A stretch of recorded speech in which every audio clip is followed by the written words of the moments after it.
I'm Josh. Yeah. So we're going to record just Shane's part while he's kind of presenting. That way, if folks miss this, they can go back. And then we'll turn it off when we kind of flip it to sort of like communal, like if folks want to share their screen and stuff like that. So I'm Josh. I'm the president of Social Media Breakfast. If you don't know us, we're a nonprofit. We're focused on community, networking, and digital marketing. So our job is to keep the community at the cutting edge of what's going on in the digital marketing space. Our traditional way of doing that is that we do third Wednesday of the month. We have a free speaker panel, something like that. This past week, like a week ago, we had Nick Myers talking about data security, and next month we've got another cool speaker. So if you don't already know about those, head over to SMBMad.org. We stream them all online, so you can be in Bend, Oregon, or Deerfield, Wisconsin, and still join us. But this is something new-ish that we're doing, this three-part series. That's just like, we all know, like, oh, Karen from New York, nice. Facebook ads are a topic we get asked about a lot. It's a hard topic to sometimes do in an hour because to meet all levels is complicated. So instead, we thought we would do a three-part series. We did one a few weeks ago. If you missed that, we can share that recording with you. It was essentially about getting your infrastructure set up correctly. Today, Shane is going to be talking about audiences. And then on March 6th, I will be leading a session on actually like launching an ad correctly. So with that, I just do want to say Shane's both a badass ads manager and a longtime friend of this org. He was the president before me for a long time and really took us to where we got, and then did great things for this org. So this is a homecoming for us to have him back. And yeah, take it away, Shane.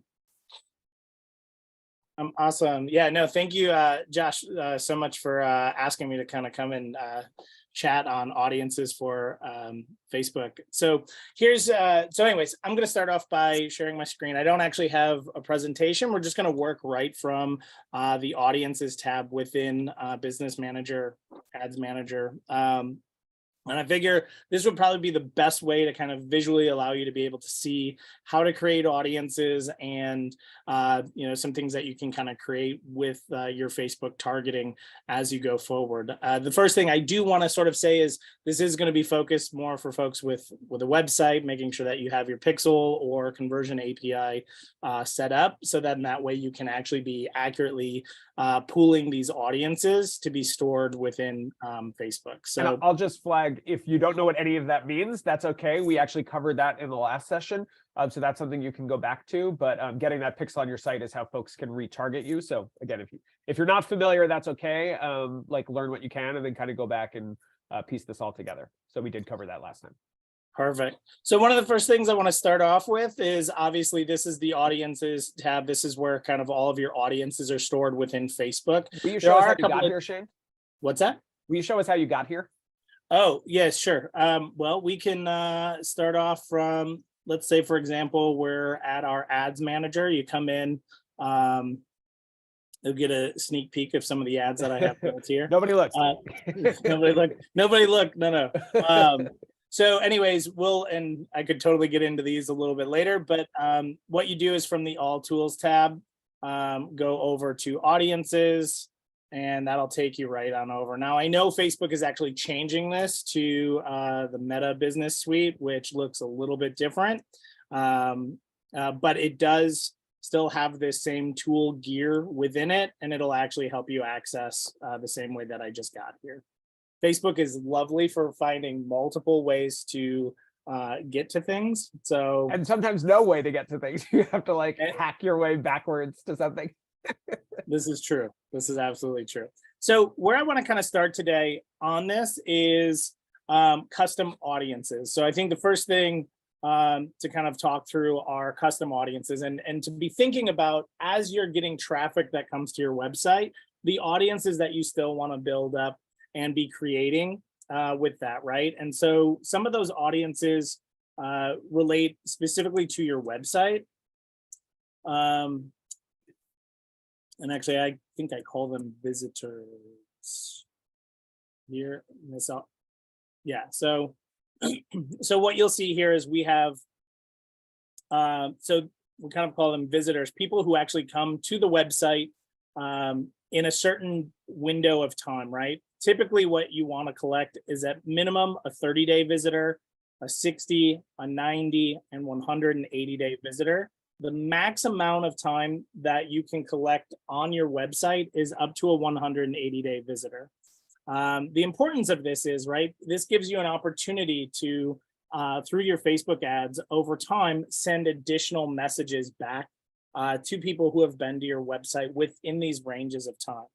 Now, this has shifted a little bit with iOS 14 and the privacy changes that came with the iOS 14 update on Apple phones, giving people the ability to opt out of some website-based tracking. And so what we've had to do is sort of move up in size in these audiences to make sure we're kind of capturing the same amount of people that come through to your website. So instead of doing 7-day, you're doing 30-day, that kind of thing? Correct. Yep. But very easy to do. So I'm just going to create one here. We'll just do custom audience. And then you just sort of select the website source. You'll hit next. And then we're basing it off of the client's pixel, all website visitors in this scenario. And I notice I don't actually have a 60-day. So I'm just going to create a 60-day here. And then I like to do, we'll just call it 60-day 60-day visitors. And then easily, oh, hold on, I gotta move this around. Got the zoom settings. Zoom hiding you. Yeah. Yeah. They like to find the least opportune place to land each time. Oh my goodness, yeah, it's like stuck. Hold on 1 second. There we go. So then we can hit create audience. From here, now what's interesting is Facebook gives you the opportunity to create lookalike audiences from the core audience or custom audience that you just created. We do want to create these. I do not want to actually do this based off of a 60-day visitor. I'll kind of hop into lookalikes in just a moment after I kind of finish going through a few custom audiences that we want to make sure that we have created. So this is how you kind of create something based from your website. Another thing is, say you're thinking about what's happening on your website, and maybe there's a specific page that a lot of traffic is going to. Maybe there's an informational piece or an informational video that's on a landing page. And so that traffic that comes to that page maybe is a little bit more qualified for your targeted messaging. And you want to be able to create something specific to the people that come to that page. And so what's really unique about this is you can actually enter, I want to grab one of my URLs for this client. Just give me a second here.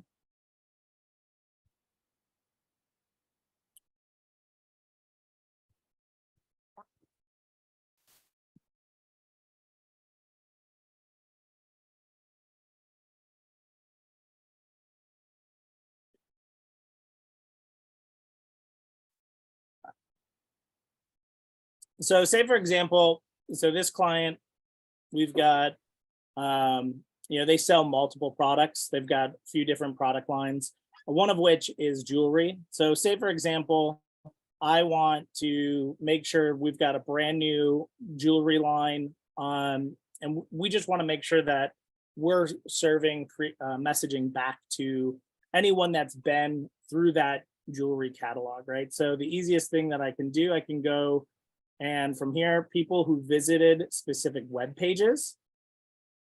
And then I can select that. And then I can do the URL contains, either saying the specific URL or contains would be like a piece of it. So I could just say jewelry. So anybody that comes through and lands on a page that has jewelry in the URL is going to be added to this group of people. I'm going to say equals exactly because I want it to be this exact URL. So anybody that comes to this exact URL. I'm going to do this one for 30 days because I don't want to continue to, I want to keep it short and sweet. So messaging will get sent to them over a 30-day period. And then we'll just say all jewelry, 30 days. And then from here, I can hit And that 30-day is iterative or it's not static, right? Like Cool. it'll continue to evolve anytime somebody visits the site. It's not from today, it's from anytime they Yep. visit the site, correct? Yeah, it's a running 30-day window. So like so it is constantly evolving and updating. I believe Facebook technically says they update these audiences within a 48-hour window. So they do get updated pretty regularly from when they're created.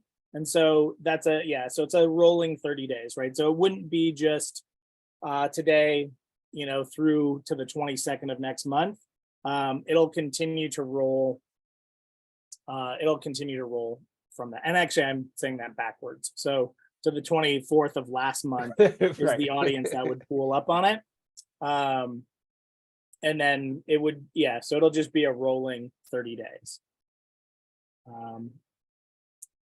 So then another audience we can also think of when it comes to custom audiences are also audiences that happen on platform, right? And so this is kind of building your retargeting pool and your way to kind of continue to serve messages and keep people in your ecosystem or users in your ecosystem as you're running paid advertising. And this is helpful and beneficial, especially if you have products that are take a little bit of time to explain, or maybe for example, this client, they're a business that they have multiple products, but their focus is on gifting, right? And so the idea of gifting for every occasion, and so they kind of want to keep touch points going with people, so that way when they have a need for gifting, they know exactly where to go, right? A friend's birthday or somebody's anniversary coming up, they really go after the people that love giving gifts to people. And so we really look to ways to be able to build audiences that allow them to continually stay top of mind for people. So another one that we like to use, and in our strategy, we have a handful of really great little videos. I'm going to show you this audience. Well, if I just go here first in custom audiences. So as you're sort of thinking about this, right, there's a bunch of meta sources that you can kind of build audiences from. One of those is video, which is where I was kind of heading towards, but you can also create them from people that actually have engaged with your Facebook page or your Instagram page. These audiences that are on platform actions, you can actually create audiences up to 365 days old. So people that interact with you today, you could actually build this audience so you can actually a year from now still interact with them and serve them ads and kind of bring them back into your audience or into your funnel a little bit. So anyways, what I like doing is a video, and I'm going to actually show our existing video audiences. And so this video is what I call a top funnel 50% video views over the last 90 days. And We just briefly define funnel for folks, just to be sure we're on the same page.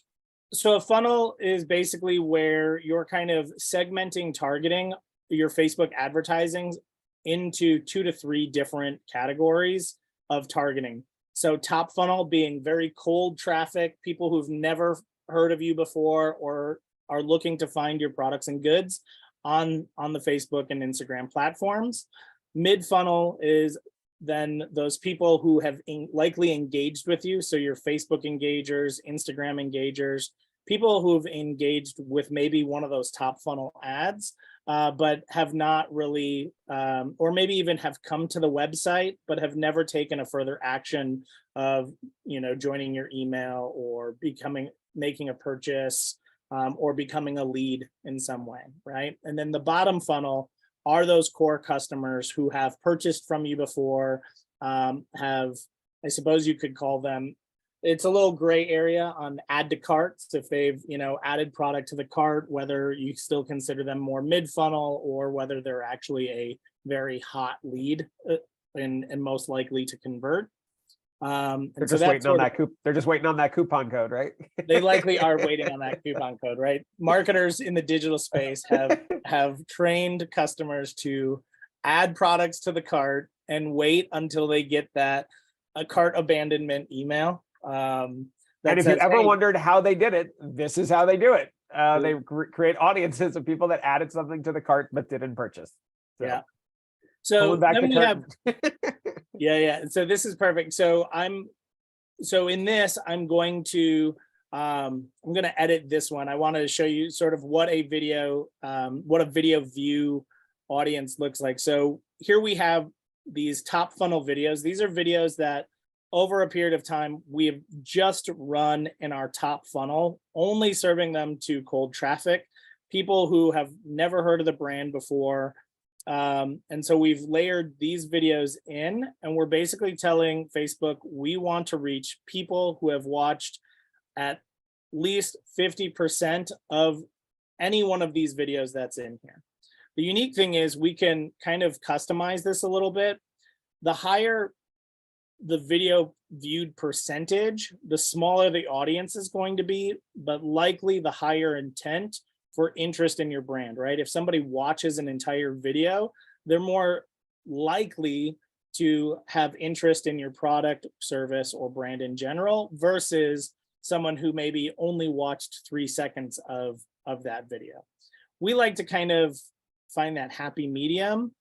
And we feel that in our mid-funnel targeting for this client, we're going to have a pretty good mix of information and additional content that's going to warm those people up to get them to come make a purchase. So we kind of tend to lean towards that 50% of people who've watched at least 50% of those videos. And then we kind of look at a retention window of about 90 days.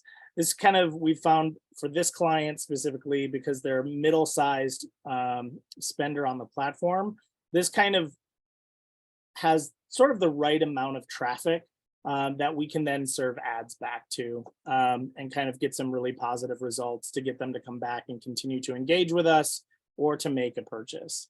And so from here, then you would just, because I'm editing, it's going to say update, but for you, if you were actually just creating these, oh, and here, if you wanted to edit the videos, it might let me edit the videos. There you go. So this will actually let you.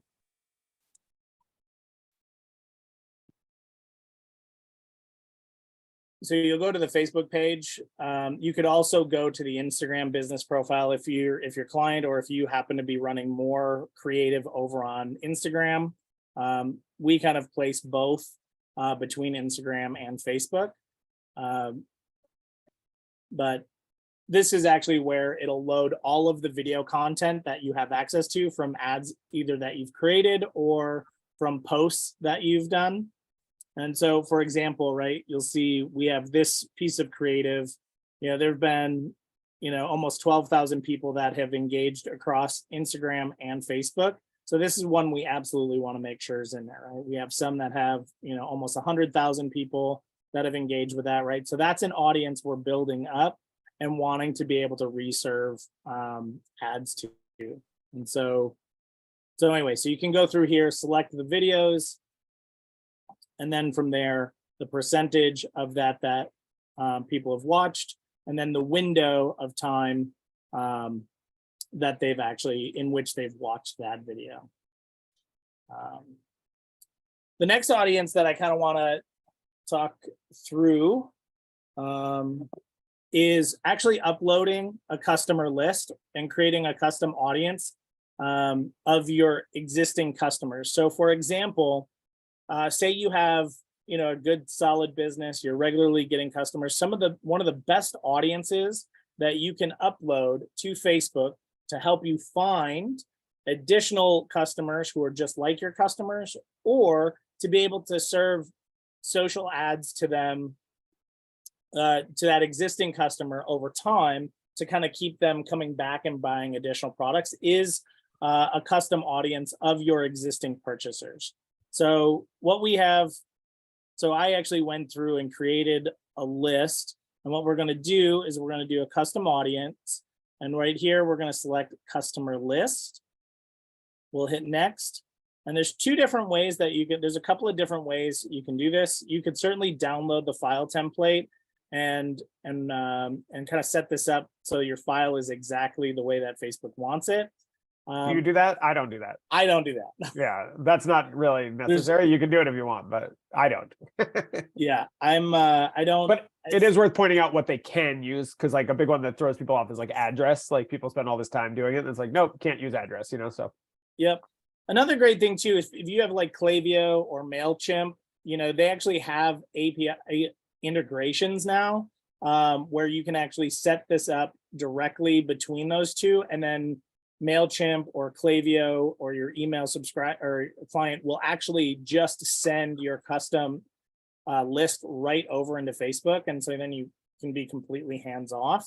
However, if you don't have that just yet, what I like to do is you'll hit next. There's two things.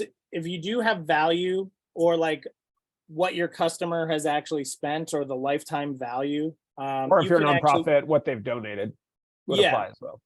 Yep. You could certainly layer that in.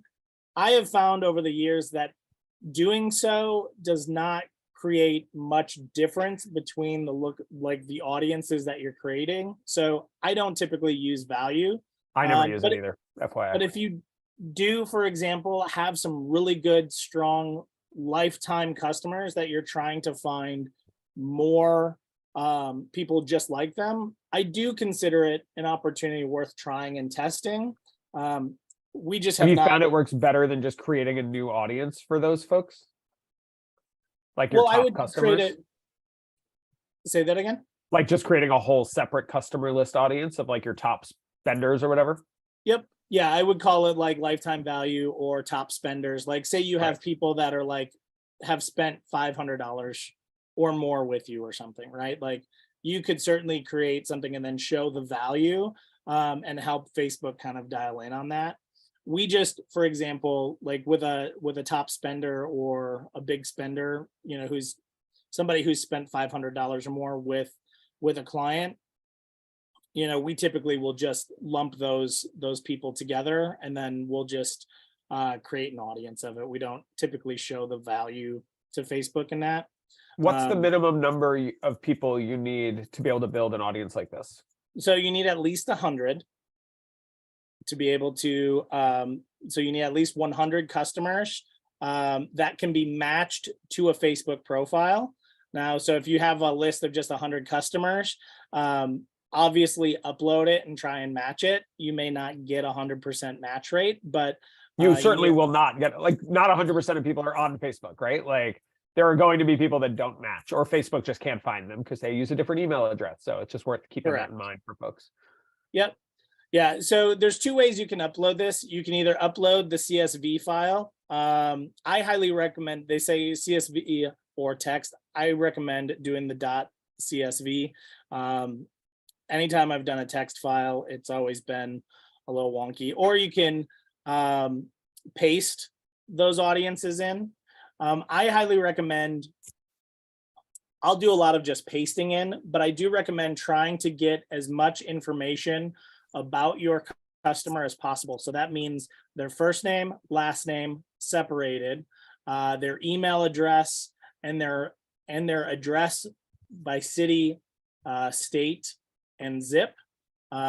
That'll kind of give you, and then if you have phone numbers, uploading the phone number for a match as well, because Facebook is a mobile, and mobile app and can actually kind of attach users based on phone numbers that are attached to profiles as well. And I highly recommend kind of using that because the more information you can give to match a customer, the more likely Facebook is going to be able to match that to create your custom audience. Any information that Facebook is not able to match, they automatically drop out. So it's not saving any of that customer data that maybe doesn't match with what you're trying to do in this scenario. And so I'll just clarify. So I work in politics. So we often will target the voter file, which doesn't have email addresses. So I always want to use as much info as possible, which means first name, last name, phone number, city, state, zip. Like use more data than less, because Facebook might not know that email address, but might know that phone number. So there's no, if you have both data points, there's no reason not to use them both. Correct. The more Yeah, data so- you give Facebook, the more likely they are to be able to target that person. Yep. Hold on one second. So anyway, so once we've uploaded the CSV file, I like always putting a name or like a date on when this was created, just so that I can know. And because once the audience is created, you can then always go back and update it. So test customers, I'm just going to call this test customers 2323. And then, in a month from now, I can go through, pull another customer list and then update it. And I just have to add to it. I don't actually have to create a whole brand new customer list. So we'll hit next. And so you'll see Facebook automatically mapped the email in this. And now it's saying that I have action needed for 6 additional columns. So if I hop over here, I'll see, oh, it didn't match the first name. So I'll just grab that. Didn't match the last name, so I'll tell it that. Now, if you use the template that Facebook, this is the downside of not using the Facebook template, I'll be honest with you there. So if you use the template and want to take the time to match and organize everything, you could do so. But if you're using a list, like say you have a customer list of all year and you've got over 1,000 customers on that, it's going to be a little bit more tedious. This way, I can just match all of the columns that I want. I do this all the time. It takes a minute. And then, not a big deal. Yeah, to me, this is just a little bit faster. Right. The day, obviously, this report has the day in which they made the purchase. I don't need that in any way. And so we'll just import. I'm surprised it didn't default it to thinking it was a birthday. Usually I get, it'll be like that extra 4 numbers in the zip code. They always want to make that the birthday, and I have to like manually tell it not to do that. So now this is where, if I've created a custom list of actual purchasers, this is where I actually now want to create what's called lookalike audiences. And one of the best audiences that you can kind of create for Facebook ads is absolutely lookalikes of your existing customers, because what it's telling Facebook is, hey, here is a list of people that have bought from me before or are leads and that are really valuable to me. I want to find more people in your social ecosystem that look just like this customer. And so in that, we're going to actually create a lookalike audience of this audience. And so what I recommend, now it really depends on the size and where your kind of intention of targeting is. If you're someone who's looking at targeting across the entire United States, I'm going to actually suggest creating some larger percent lookalikes, because Facebook really likes the volume these days over less volume. You could certainly start in these 1 to 2% ranges, but you have to keep in mind that in time and continued advertising, it's going to make it harder for Facebook to find the right people. So just to clarify, they're literally saying the 1% of all of Facebook that looks the most like your client. So that 1% will be the smallest number. 10% will be the largest number. So Shane's saying, like, if you're going national, you can go larger. If you're going to go local, that's a different story. So, I mean, Shane, you can kind of get into how to like filter these after, but like literally it's percentage based. And to Addison's question, are you able to restrict location to the US, but then you can filter it through saved audiences, which I assume Shane will get to in a minute. Yep. So Facebook is now actually defaulting away from a location and your location. So Facebook used to run where you would select whether you want United States or Canada or, Dominican Republic. But it had to be country based. You couldn't say like, I want people in Wisconsin. Correct. So your targeting is then, so you create your lookalike audience, and Facebook is going to create a lookalike audience, a percentage-based lookalike of your audience that you've given it across the platform.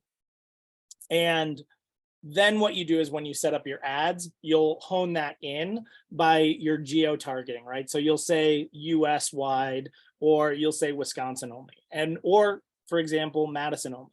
I work with a gym here in the Madison community, and one of the best audiences that they have is a 2% lookalike of their longest standing gym members. So they kind of went through, and anybody that had been with their gym for, I think, 2 years. And they have a really good track record of like retaining customers. And so we took that entire list and then uploaded it to Facebook and created a 2% lookalike. And that's actually one of their best performing lookalike audiences here in the Madison market. And so they're continually getting new referrals or new leads, I should say, off of that 2%. So I would say if you are in that Madison area, a 2% or 3%, or if you're just geo-targeting like a 10 to 25 mile radius around your city, I think these lower 1 to 3% work really well. Do you test them against each other? Like, did you run a 1%, a 2%, and a 3% one, or you just ran the 2%? No, we would just individually run like the 2%, but I would have the 1% and 3% ready, because what it's saying is it gives you the opportunity to up and scale, right? So if you're running, say you started with a 1% lookalike, it does well, but you see that it's fading out, you can easily transition to a 2% lookalike because you already have it created.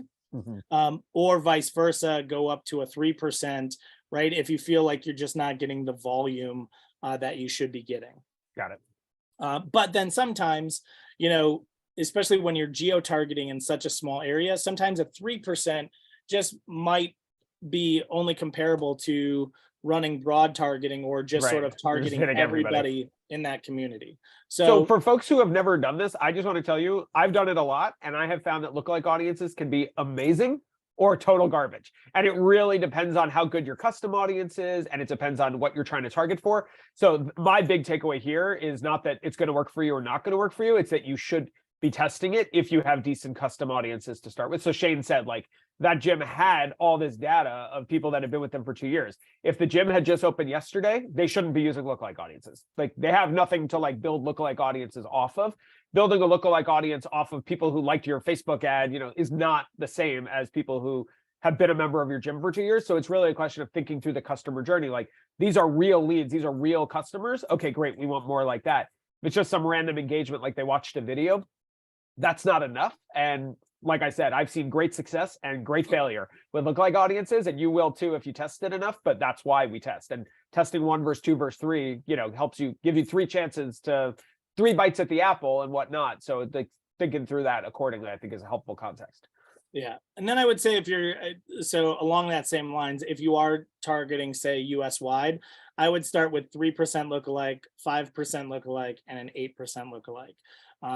I just find that, I actually just had this conversation with a handful of other ad buyers, and I feel like every ad buyer has their own unique kind of audiences that they like to just start with and test with.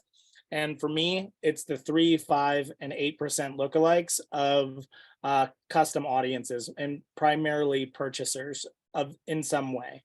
I find that these kind of are enough variance between each other that it creates a nice little lookalike test that you can kind of bring about scale in accounts. So in this instance, we're just going to create this 2%. And then we've got that created for us. I know I'm kind of going long here on these, and I want to make sure that we kind of have time to kind of talk about a few other types. So in this, I'm going to kind of stop here on the lookalikes. I think this is a pretty solid place to kind of transition to some different audiences. Now, the next audience that I think most people are kind of curious about, I'm going to touch on actually 2. And I'm just going to do saved audience from here. I don't typically save my audiences, but you could certainly build these out from here. Typically, I will just build these out within Ads Manager at the ad set level, and I will layer in interests that meet who I believe is my ideal target or customer. The first thing I want to kind of talk about here as we kind of create this audience and a save. I'm just going to do it from here because it's the exact same thing that you'll find in Ads Manager at the ad set level. This is just a saved audience kind of creation. So what I do, oh, hold on. So with saved audiences, the first thing, especially when you're doing targeting at least US wide, you could even do this locally if you wanted, but it's the idea of broad targeting. It's basically saying that we trust Facebook enough, or we think Facebook is smart enough that it's going to find the people to reach, the right people to reach within the audience that you give it. So you don't necessarily have to put specific interests in, because Facebook already knows, based off of the data that they're receiving from your website and your pixel that's coming back to Facebook. So one of the audiences, especially in the e-commerce space, we'll just start running a broad audience. And by broad audience, we mean people who are living, typically we move this to just living in the US. We don't typically want to hit people that have, flown back to Europe or are no longer visiting in the country. So you typically move this to living in this location, and then we'll adjust this these demographics based on who our customer or who our client really targets, right? So this might actually be, for this client specifically, this tends to be a 23 plus female that we'll typically go after, and this is the limited exclusion that we'll put on it. And we'll actually just tell Facebook, look, we're really just looking to go after females 23 plus, and let Facebook, who live in the United States, and that's who we'll kind of go after in this scenario. And that would be our broad targeting for this. I think as you're thinking about the audiences you want to target, you might want to test this if you kind of know who your basic demographics are. Facebook, I guess in the e-commerce space, this actually tends to be one of the best audience targeting types available, because just keeping Facebook it broad is just to do broad targeting. Yeah, it's amazing. I've tested this with some clients, and once upon a time I would never have done this, and then they removed all this options, and this has become like a better option for a lot of clients. It depends. Well, and so that's where we're kind of making the shift, right? So as you know, if you've done any sort of interest-based targeting on Facebook, Facebook is continuing to pull interest and out of their interest targeting because of, call it Josh's forte, political purposes, just to make sure that you're not discriminating against certain people, or they're finding that the interest targeting just does not have as strong a value anymore. So just to clarify, the once upon a time, you could just target people who like The Daily Show or read the Wall Street Journal or listened to a certain radio show or liked specific clothing brands. And Facebook just keeps removing more and more of those options. Once upon a time, you could target people based on net worth and income and house size, and there was like a million different data points you could target. Facebook has removed a lot of that. And so what Shane's saying is, instead of trying to get clever with the limited options still left, what he's saying he does is just don't do anything and let Facebook figure out those. Facebook still knows that data. They're just not giving it to us. So yeah, I just think to clarify like what we mean when we say interest-based targeting. Yeah. Absolutely. So I think the next thing here, right, is bringing down to those audiences or that detailed targeting, which is interest-based. If you're looking, I think it is worth testing interest-based targeting. And I think the best way to use it is to think about who your ideal customer is and then create that avatar, right? So whether you're going to do some basic Google searching first or trying to find out who, the interests of your potential customer, I think is really valuable here. I'm going to just use for the example of how I like to use this. We're just going to use a very broad interest, right? So we're going to use outdoors. Maybe we're going to use outdoors. Let's see. Maybe Facebook is not going to give me here. Nope. Yeah, here. So outdoors activities, right? So we're going to start with that.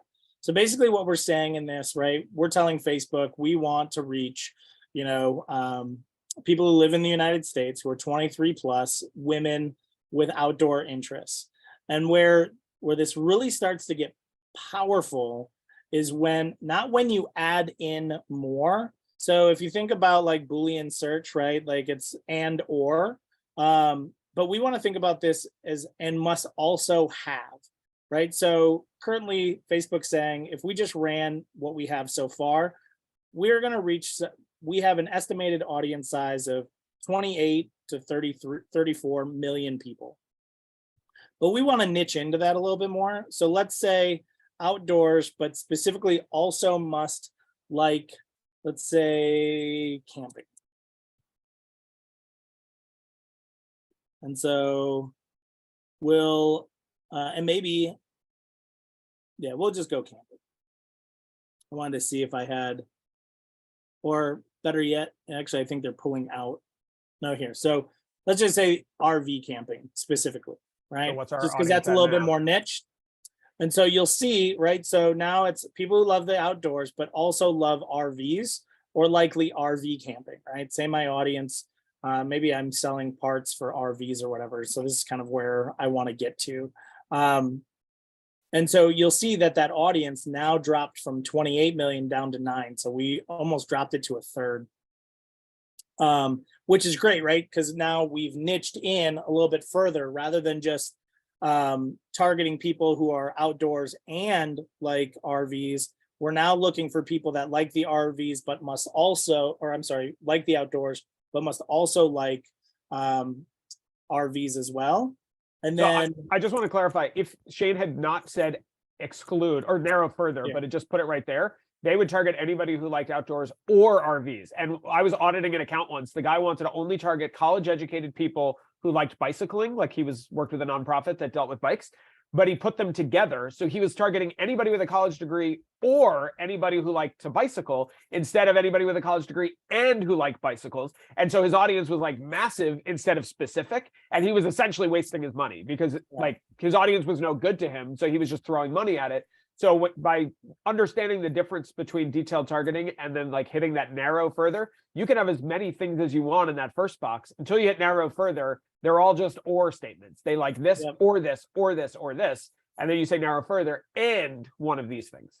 Yep. So for example, when Shane did it, it went up. So I layered, we went from 28 to 39, right? So if we move this down to and, we'll just do RV. And then, maybe we want to like also make sure that they like hiking, right? We'll see. So now this is another and, maybe it's hiking trails, right? So now we're kind of creating this custom avatar, right? So we're seeing this number sort of niche down a little bit, but we're getting more specific about the person that we want to target, right? So it's someone who likes outdoors and likes RVs, but then also likes hiking trails. And what you're seeing is, so what you want to continue to think about is how you can niche into your audiences. And depending on your budgets, I would actually, given for this client, I would probably stick right about here. But I'd also consider what maybe demographics they still like, right? Because then you could also layer in, maybe there's some more unique factors, right? Maybe they also need to like garden. I'm just kind of throwing things in here, but do you want to show exclude as well? Yep, I will in just 1 second. So we're continuing to niche this in, and then the example to Josh as well is like, but maybe we don't like football. Yeah, so maybe we don't want them to like football. Okay, so they can't like football because football season is over, and we want to make sure they're true outdoor gardening, RV, hiking enthusiasts, and do not like football, right? But even still, you'll see that niches us even further. So it's like kicking out everybody who has maybe some affinity towards, a football sports team. So I would say if you get an audience down anywhere between a 3 million to 7 million audience, that's a pretty solid niched in audience. If you're going national, not if you're going local. Correct. Well, so here's the thing. I think the caveat to that is, I think I would always think about what is the pool size on a national level, and then I would probably save this audience, and then I would go add it into my and actually, well, you know what, we could even test it right here. We could just say, you know what, we want to look at Madison, Wisconsin. We want to find all the people.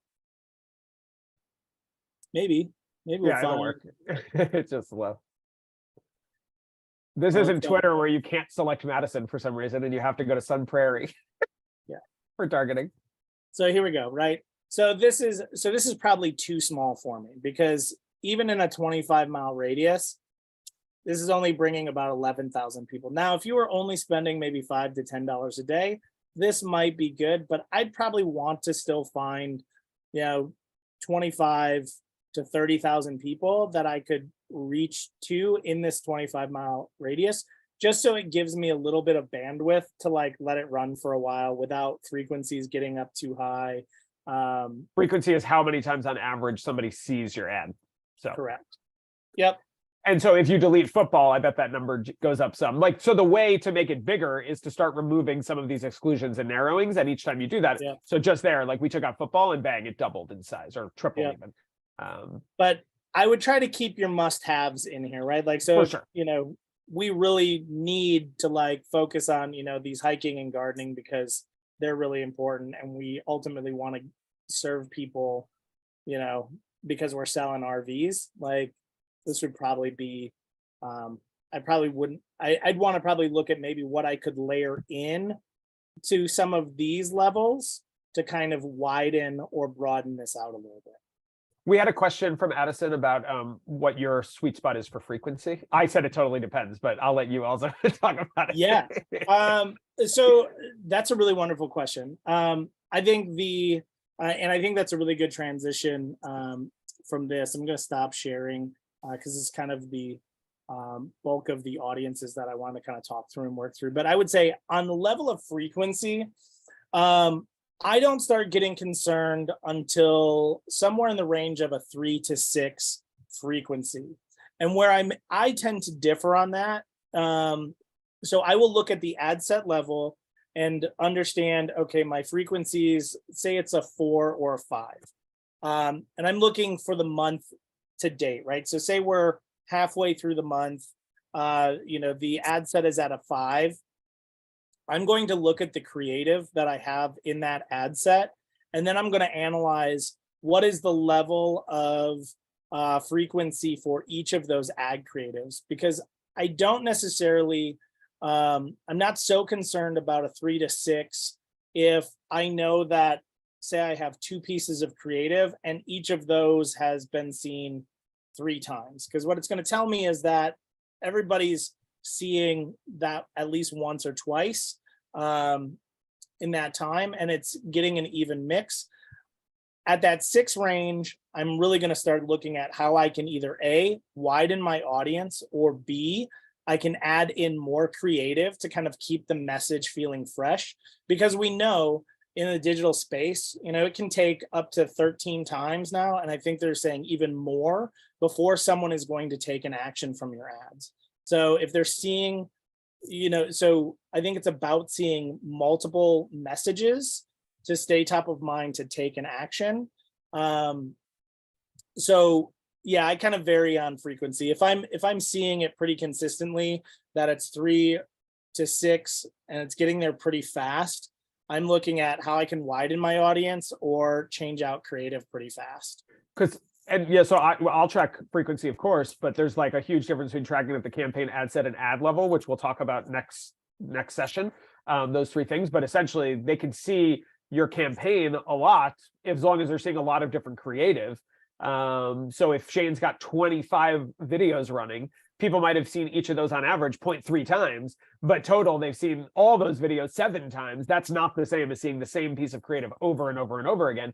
So when I say it depends on how many pieces of creative you have running. It depends on the timeline. I'll sometimes work with clients where the frequency will be 10, but it's over 3 months. So like, that's not annoying, like that's okay. If Right. It's 10 every 2 days, that's a problem. So when I say it depends, I'm not being flippant. It really does depend on the size of your audience, like the amount of your creative, the size of your budget, how long a timeline you're running it over. But I do think, 5 to 7 doesn't freak me out in a week or so, because it takes a while for people to notice it. But if they're seeing it 7 times a day, you're becoming spam and they're just going to write you off. So, kind of like putting yourself in their shoes, I think helps as well.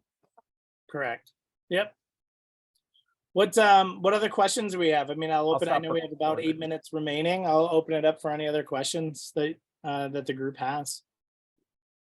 And Sarah, if you're still there, I'm trying to get it to stop recording and I can't. It won't let me since I didn't start it. So if you want to stop it, that would be great. On it. Thanks, Sarah.